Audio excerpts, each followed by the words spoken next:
ಎಲ್ಲ ಥರದ ರೀತಿಯಲ್ಲೂ ಕೂಡ ಆ್ಯಂಡ್ ವಿ ಎಕ್ಸ್ಪೆಕ್ಟೆಡ್ ಸ್ವಲ್ಪ ಗೊತ್ತಿತ್ತು ಸ್ಟ್ರಿಕ್ಟ್ ಮಾಡಿದಾಗ ಎಕ್ಸಾಮಿನೇಷನ್ ಪ್ರಾಕ್ಟೀಸಲ್ಲಿ ಸ್ಯಾಂಟಿಟಿ ಹೋದ ಸತಿ 20% ಡೌನ್ ಆಗಿಬಿಡುತ್ತೆ ನಮಗೆ ಗೊತ್ತಿದೆ. ಹೋದ ಸತಿ ಅಷ್ಟೇ ಅದು 20 ಅಲ್ಲ, ಅದು ಬರೀ 10%.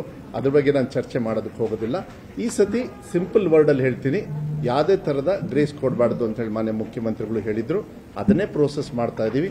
ಇದೆಲ್ಲದೂ ಕೂಡ ನಾವೇನು ಮಾತಾಡ್ತಾ ಇದ್ದೀವಿ, ಮಾನ್ಯ ಮುಖ್ಯಮಂತ್ರಿಗಳಿಗೆ ಸಂಪೂರ್ಣವಾಗಿರ್ತಕ್ಕಂಥ ಮಾಹಿತಿಯನ್ನು ಸರ್ ಈ ಥರ ಇದೆ ನಮ್ಮ ಡಿಪಾರ್ಟ್ಮೆಂಟು, ಈ ಥರ ಮಕ್ಕಳ ಒಂದು ಸ್ಟೇಟಸ್ ಹಿಂಗಿದೆ, ಮತ್ತೆ ಮುಂದೆ ಯಾವ ರೀತಿ ಅವ್ರು ಹೇಳಿದ್ದಾರೆ ಸ್ವಲ್ಪ ಕಲಿಕೆಗೆ ಹೆಂಗೆ SSLC-ವರೆಗೂ ಅಂದರೆ ಸ್ಕೂಲ್ಸಿಗೆ ನೀವು ಯಾವ ರೀತಿ ಪ್ರೋಗ್ರಾಮ್ ಹಾಕೊಂಡು ಬಂದಿದ್ರಿ ಬಿಫೋರ್ ಬಜೆಟ್ಟು, ಮತ್ತೆ PUCಗೂ ಕೂಡ ನೀವು ಇನ್ನೇನಾದರೂ ಬೇಕಾದ್ರೆ ಹಾಕಿದ್ದೀವಿ ನಾವು.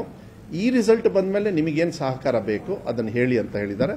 ನಾವು ಅದನ್ನು ಈ ಎಕ್ಸಾಮ್ ಆದಮೇಲೆ, ಯಾಕೆಂದರೆ ಈ 2 months ಫುಲ್ಲು ಫೋರ್ಸ್ನ ಡಿಪಾರ್ಟ್ಮೆಂಟ್ ವಿಲ್ ಗಿವ್ ಫಾರ್. ಆಮೇಲೆ ಎಲ್ಲ ಆಫೀಸರ್ಸ್ PRS ಅವರಿಂದ ಹಿಡಿದು ಲಾಸ್ಟ್ ಅಲ್ಲಿ PU ಬೋರ್ಡಲ್ಲಿ ಮತ್ತು ಬೇರೆ ಬೇರೆಯವ್ರು ನಾವು ಏನು ಸೋರ್ಸ್ ಮಾಡ್ಬೋದು ಎಲ್ಲ ಮಕ್ಕಳಿಗೂ ಕೂಡ ದಯವಿಟ್ಟು ವಾಪಸ್ ಬನ್ನಿ. DC ಅವರಿಗೆ CO ಅವ್ರಿಗೂ ಕೂಡ ನಾವು ಏನು ಪತ್ರವನ್ನು ಬರೆದು ಅವರಿಗೂ ಕೂಡ ಮನವಿ ಮಾಡ್ತೀವಿ. ಯಾಕೆಂದರೆ ಈ ಸತಿ ಅವರು ಕೂಡ ಇನ್ವಾಲ್ವ್ ಆಗಿದ್ರು ಈ ಪ್ರೋಸೆಸ್ಸಲ್ಲಿ. ಮಕ್ಕಳು ಎಕ್ಸಾಮ್ನ ಇನ್ನೂ ಚೆನ್ನಾಗಿ ಇಂಪ್ರೂವ್ ಮಾಡ್ಕೊಳ್ಳೋದಕ್ಕೆ ಮಾರ್ಕ್ಸ್ನ ಪ್ಲಸ್ ಏನಾದರೂ ಪಾಸ್ ಆಗಿಲ್ಲ ಅಂದರೆ ದಯವಿಟ್ಟು ವಾಪಸ್ ಬನ್ನಿ ಅಂತ ಹೇಳೋದಕ್ಕೆ ಲಾಸ್ಟ್ ಕಾಲೇಜ್ ಲೆವೆಲ್ವರೆಗೂ ಮಕ್ಕಳನ್ನು ಸ್ಕೂಲಿಗೆ ತರ್ತಕ್ಕಂಥದ್ದು ಯಾವುದೇ ಥರದ ಅವರಿಗೆ ಬರ್ಡನ್ ಇಲ್ಲದೆ ಎಕ್ಸಾಮಿನೇಷನ್ಗೆ ಬನ್ನಿ ಅಂತ ಕರೆಯೋದಕ್ಕೆ ನಮ್ಮ ಗೌರ್ಮೆಂಟ್ ಫೋರ್ಸಸ್ಸು ಅದರ್ ದನ್ ಮೈ ಡಿಪಾರ್ಟ್ಮೆಂಟ್ ಫುಲ್ ಫೋರ್ಸ್ ಆಗಿ ನಾವು ಉಪಯೋಗ ಮಾಡಿ ಅವರನ್ನು ಎಕ್ಸಾಮಿಗೆ ಕರೆಸ್ತಕ್ಕಂಥ, ಅವರಿಗೆ ಟೀಚಿಂಗು ಅಷ್ಟೇ ಪ್ಲಸ್ ಎಕ್ಸಾಮಿಗೆ ಬರ್ತಕ್ಕಂಥ ವ್ಯವಸ್ಥೆಯನ್ನು ನಾವು ಮಾಡಬೇಕು ಅಂತೇಳಿ ನಾವು ಅಂದ್ಕೊಂಡಿದ್ದೀವಿ. ಅಲ್ಲ, ಲಾಸ್ಟ್ ನಾನು ಹೇಳಿದ್ದಲ್ಲ, ನನಗೆ ಇಂಪ್ರೂವ್ ಮಾಡೋದಕ್ಕೆ ತುಂಬ ಅವಕಾಶಗಳಿದ್ದಾವೆ. ಇದನ್ನು ಈ ಸತಿ ನಾವು ಗ್ಯಾರಂಟಿ ನಾವು ಮಾಡೇ ಮಾಡ್ತೀವಿ. ಯಾಕೆಂದರೆ ನಾನು ದಯವಿಟ್ಟು ನಾನು ತಮ್ಮಲ್ಲಿ ಮನವಿಯನ್ನು ಮಾಡಲಿಕ್ಕೆ ಇಷ್ಟಪಡ್ತೀನಿ. ಯಾವ ರೀತಿ ಎಕ್ಸಾಮ್ಸ್ ನಡೀತಾ ಇತ್ತು ಅಂತೇಳಿ ಅದ್ರ ಬಗ್ಗೆ ಚರ್ಚೆ ಮಾಡಲ್ಲ. ಈ ಸತಿ ಎಕ್ಸಾಮಿನೇಷನ್ನ ಚೆನ್ನಾಗಿ ಮಾಡಿದ್ದೀವಿ. ಮಕ್ಕಳಿಗೆ ಸಹಾಯ ಹಸ್ತ ಬೇಕು ಅಂತೇಳಿ ಎದ್ದು ಕಾಣಿಸ್ತಾ ಇದೆ.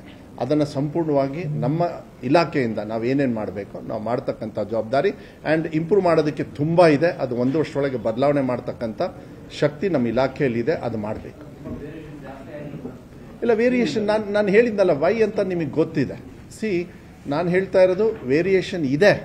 ಹೋದ ಸತಿಗೆ 3 ಎಕ್ಸಾಮು ಆದಮೇಲೆ ಈಗೇನು 11% ಡಿಫ್ರೆನ್ಸ್ ಬರುತ್ತೆ ಫಸ್ಟ್ ಎಕ್ಸಾಮಿಗೆ ನೀವು ಟೋಟಲ್ ತಗೊಂಡಾಗ. ಐ ಥಿಂಕ್ ಇನ್ನೊಂದು 3-4% ಗ್ಯಾರಂಟಿ ಇಂಪ್ರೂವ್ ಆಗುತ್ತೆ ಅಂತ ಹೇಳಿ ಗೊತ್ತಿದೆ. 3-4% ಅಂತೂ ಆಗಬೇಕು. ಅದನ್ನು ಪಾಸ್ ಮಾಡೋಕ್ಕಾಗಲ್ಲ. ಮಕ್ಕಳೇ ಅವಕಾಶಗಳನ್ನು ಕೊಟ್ಟು ನಾವು ಮಾಡಬೇಕಾಗತ್ತೆ. ಅದಕ್ಕೆ ಆರ್ಥಿಕವಾಗೂ ತೊಂದರೆ ಆಗಬಾರ್ದು.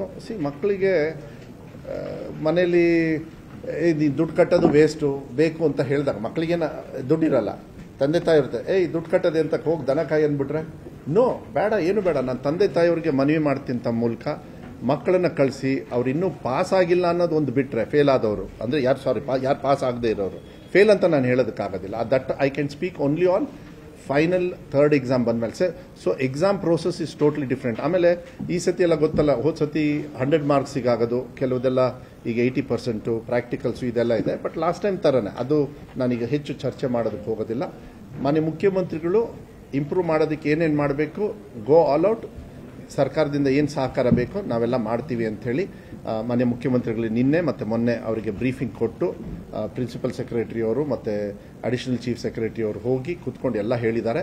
ಮಾನ್ಯ ಮುಖ್ಯಮಂತ್ರಿಗಳು ಹೆಂಗೆ ವಿಧಾನಸೌಧದಲ್ಲೂ ಕೂಡ ಹೇಳಿದರು, SSLC ಮಕ್ಕಳಿಗೆ all the best, no grace marks, same thing will follow. ಇವಾಗ ನಮಗೆ ಗೊತ್ತಿದೆ ಎಲ್ಲೆಲ್ಲಿ ನ್ಯೂನತೆಗಳಿದ್ದಾವೆ ಅಂತ. ಅದಕ್ಕೆ ನಾನು ನಿಮಗೆ ಆ 4th ಪೇಜ್ ಯಾಕೆ ನಾನು ಸ್ವಲ್ಪ ತಮಗೆ ಗಮನಕ್ಕೆ ತರ್ತೀನಿ ಅಂದರೆ, ಮಕ್ಕಳು ಆಲ್ಮೋಸ್ಟ್ ಅಬೌಟ್ 60%, ಐ ಮೀನ್ 90% ಎಲ್ಲ ಮಕ್ಕಳು 90 ಅಲ್ಲ, I think almost 95%, more than 50% ತಗೊಂಡಿದ್ದಾರೆ. That is the catch. ಅದೇ ನಮಗೆ ಆ ಫಾರ್ಮುಲಾನ ತಗೊಂಡು ಬೇರೆ ಕಡೆಗೆ ಇಂಪ್ಲಿಮೆಂಟ್ ಮಾಡಬೇಕಷ್ಟೆ. ಸೇಮ್ ಡಿಪಾರ್ಟ್ಮೆಂಟ್ ಅಲ್ಲಿ ಏನೇನು ಅಂತೇಳಿ ಈಗಾಗಲೇ ನಾನು ಹೇಳಿಬಿಟ್ಟೆ. ಈಗ ನೆಕ್ಸ್ಟು ಕಾಲೇಜ್ ಶುರು ಆಗಸ್ಟಿಗೆ we have to be ready before only. ಎಕ್ಸಾಮಿಗೆ course 2nd exam 3rd exam ಕೊಡೋದು ಇಂಪಾರ್ಟೆಂಟ್ ಅಲ್ಲ, ಅದು ಅವಕಾಶಗಳು ಮಾತ್ರ. ಫಸ್ಟ್ ಒನ್ನಿಗೆ ಯಾವ ರೀತಿ ನಾವು ಮುಂದೆ ತರಬೇಕು ಅಂತೇಳಿ ನಾನು ಇಲಾಖೆಗೆ ನಾನು ಮನವಿಯನ್ನು ಕೂಡ ನಾನು ಮಾಡ್ತಾ ಇದ್ದೀನಿ.